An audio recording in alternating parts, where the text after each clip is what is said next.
Hello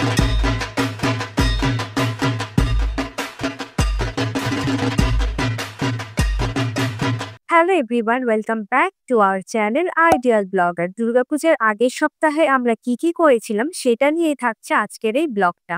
সেদিন আমরা গিয়েছিলাম কিছু কাঁচের জিনিসপত্র কেনার জন্য। সেখানে গিয়ে এই পুতুলগুলো দেখে আমাদের পা আটকে যায়। পুতুলগুলো খুব সুন্দর ছিল, কিন্তু দামটা প্রয়োজনের তুলনায় বেশি ছিল।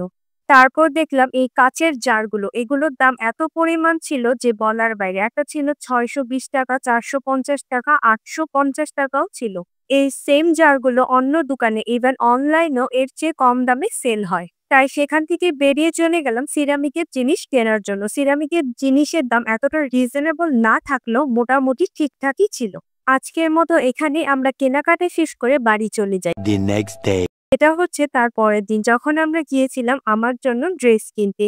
বেশ কয়েকটা দোকান ঘুরে অবশেষে আমার কিছু জামা পছন্দ হয়, তাই সেগুলো একটু ট্রায়াল করে দেখছিলাম। তারপর আমার পছন্দ মতো জামা কিনে বাড়ি চলে আসি। আর এবছর দুর্গাপূজায় কি কিনলাম সেটা নিয়ে কিন্তু অলরেডি চ্যানেলে একটা দুর্গাপূজার শপিং হল ভিডিও আপলোড হয়েছে।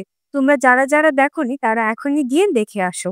শপিং থেকে আসতে না আসতেই ঘটে গেল এক দুর্ঘটনা। হঠাৎ করে চড়ুইটা বারান্দা থেকে এসে ফ্যানের সাথে বাড়ি খায়, তারপর ওর পাটা কেটে যায়।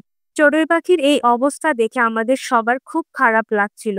আমরা সবাই বিচলিত হয়ে গিয়েছিলাম যে কিভাবে চড়ুই পাখিটাকে ভালো করা যায়। ও কি বাঁচবে নাকি বাঁচবে না সেটা নিয়ে আমরা চিন্তায় পড়ে গেছিলাম।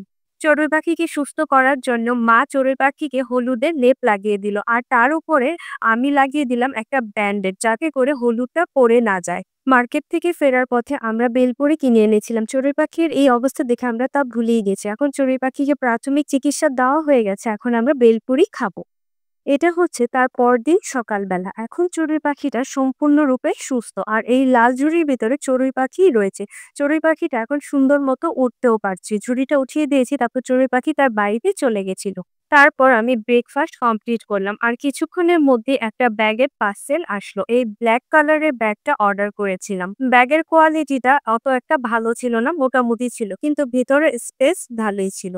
তারপর লেগে পড়লাম কাজে। আজকে আমার পর্দাগুলো ওয়াশ করার ছিল। মহালয়ার আগে সবকিছু পরিষ্কার করতে হবে। আর মহাদেবের এই পর্দাটা ঘরে টানানোর পর ঘরের লুকটাই একদম চেঞ্জ হয়ে গিয়েছিল। ঘর পরিষ্কার করতে গিয়ে দেখলাম যে একটা হলুদের মধ্যে আগা হয়েছিল, তাই সেটা মাটিতে পুঁতে দিলাম। আর এই হলুদটা কিন্তু সরস্বতী পূজা থেকেই ঘরে রয়েছে। রান্নাঘরে গিয়ে দেখলাম যে মা বিরিয়ানি রান্না করছে, আর তার সাথে রান্না করছে জর্দা।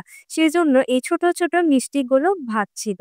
বাইরে ছিল মেঘলা ওয়েদার, আর ঘরে ছিল বিরিয়ানি। আজকে দুপুরে খাবারটা তো একদম জমে ক্ষীর।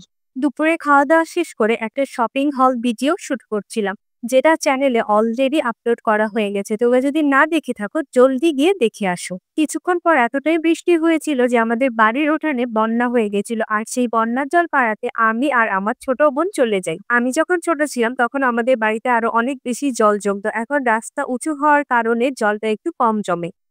আমি যখন ছোট ছিলাম তখন আমার জুতা বন্যার জলে পড়ে যায়, আর সেটা আনতে গিয়ে আমার বাবার পা পিছলে পা ভেঙে গিয়েছিল।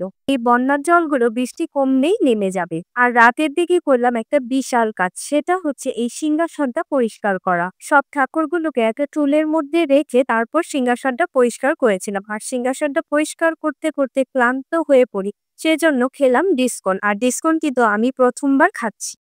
The next day. এটা হচ্ছে মহালয়ার দিন। মহালয়ার দিন একটু মন্দিরে গিয়েছিলাম। দেখতে দেখতে মহালয়াও চলে আসলো। তাই সবাইকেই জানাই শুভ মহালয়া। যদিও ভিডিওটা মহালয়ার পরে আপলোড হবে, তারপরও সবাইকে জানাই শুভ মহালয়া। পুজোর মাত্র আর কয়েকটা দিনের অপেক্ষা। মহালয়ার দিন মন্দিরে এসেছিল নারায়ণগঞ্জের সংবাদ মাধ্যম থেকে ইন্টারভিউ নিতে, আর এখানে আমার বাবার ইন্টারভিউ নিচ্ছে, সেটারই ছোট্ট একটা ক্লিপ নিয়েছিলাম। তো আজকের ভিডিওটা এই পর্যন্তই। ভিডিওটা ভালো লাগলে একটা লাইক, কমেন্ট আর অবশ্যই চ্যানেলটাকে সাবস্ক্রাইব করো। আর সবাইকে জানাই আগাম শুভ শারদিয়া।